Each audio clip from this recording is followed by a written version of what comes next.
Hi, I'm going to start working on the inside of my birthday albums that I'm making. And the theme that we used at my granddaughter's party was Little Miss Sunshine. And this is the placemat that was at the party. And what I did is I scanned this into my scanner, and then I printed it off on acid-free paper so that I could make some envelopes for inside of my album. The envelope that I chose was from Plantin School Book, and it's on page 79, and I used the italic version, and I used the shifted italic version, and it's the tall, skinny envelope. And this is what it looks like when it gets printed off. It didn't get the entire part of the scan, but that's fine because I wanted to focus on the Little Miss Sunshine.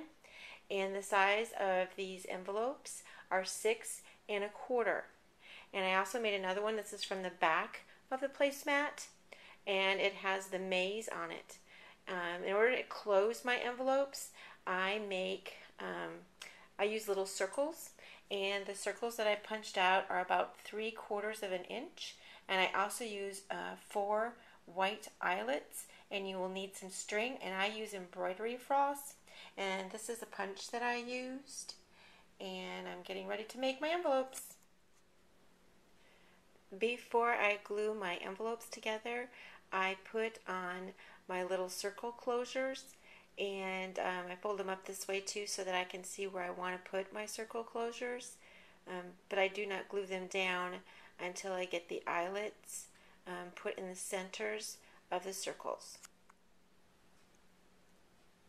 I wanted to show you the placement of my circle enclosures on the envelope, and I put the one on the back of the envelope just so that it just goes a little bit beyond. If I can show you in a minute, it goes just beyond the point, and I put it off center just a little bit from the seam so that I'll be able to punch my hole and put the eyelet in. And that's it. I wanted to show you how I put my string on my circle enclosures.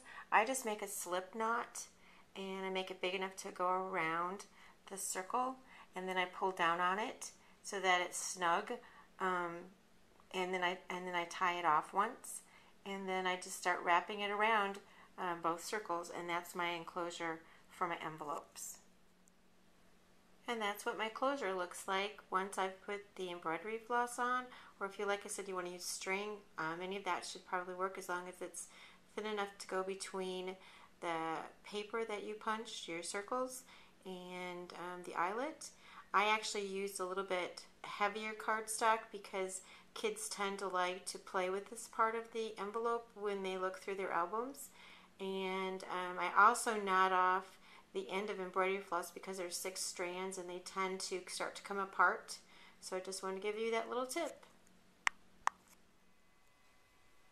Okay, I'm going to make a sunshine page for my Little Miss Sunshine birthday album.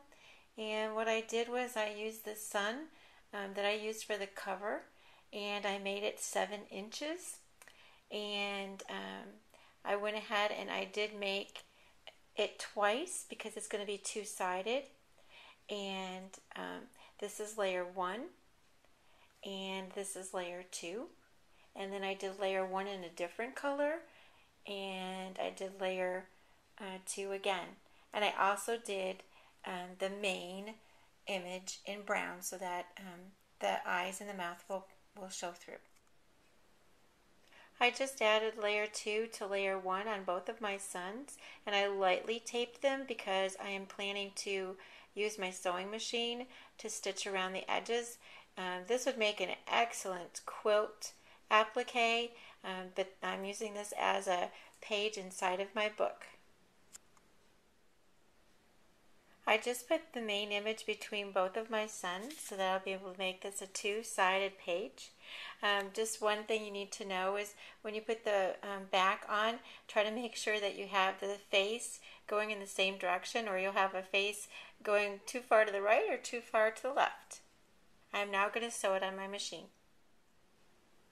I just finished stitching around the sun. I stitched around the circle part and I stitched around the zigzags all the way around, and because this is a same image on both sides, you don't have to do any flipping on your Cricut, and so this just makes a really great image to make a two-sided page.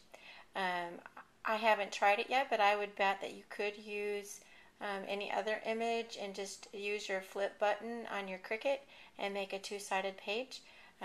This was kind of fun. Also, I think it would make a really great mobile in a children's room. So just thought I'd give you those ideas. And this is what the sun looks like in the middle of the album. I did sew it down in the middle of the book because if I try to stitch it too close to the covers, I couldn't allow the space between the foot and the sewing machine. So I stitched it closer to the center of the album. And this is what it looks like, and it's two-sided, and that's it. I just finished attaching my envelopes, and I put two in, and what I do is I paper pierce in the center of the envelopes. I don't know if you can see that there, and I make 3 holes, and when I go to stitch them in, I start in the center hole coming from the back side, and then I go to the left or the right, and then I bring it back around and I come back through the center again so that I can tie it off in the back. What I use is this waxed linen thread that's found in the jewelry department, and it works really well for me. I also use a large needle. There's my sun again, and there's my other envelope that I have attached. I'm going to be putting more embellishments in, but that's basically what I'm going to be doing to add to my pages. Okay, a little tip I wanted to let you know. I told you to cut the ribbon at 20 inches, and if you do that and you put any type of bulk at all in your album, you're not going to have enough ribbon to tie it off. So I've already stitched everything down, and I didn't have a choice. So what I did was I sewed a button on, but I used Velcro enclosures, and I doubt that I can do that one-handed, but let's see. So this is what I did, as I stitched on some Velcro. So if you don't want to have to do any more stitching, my suggestion is to make your ribbon a little bit longer. I do like the looks of this anyway, even though it was not my intention. Okay, I decided that I wanted to make some tags for my birthday album that we've been working on, and what I did was I was able to use this image from the internet, and I printed it off on acid-free paper. I measured how large I wanted my tag to be, and then what I did was on the Cricut, I used the Plant and School Book tags, and I used my center point button, and I centered the needle right in the middle, and then I proceeded to cut it out. You just have to make sure which direction your tag will be cutting in, if it's going to be horizontal or vertical, and put your paper into your Cricut in that fashion. And this is what you'll end up with. You can also do this with photos, and it would be a really neat thing to put in your scrapbooking pages.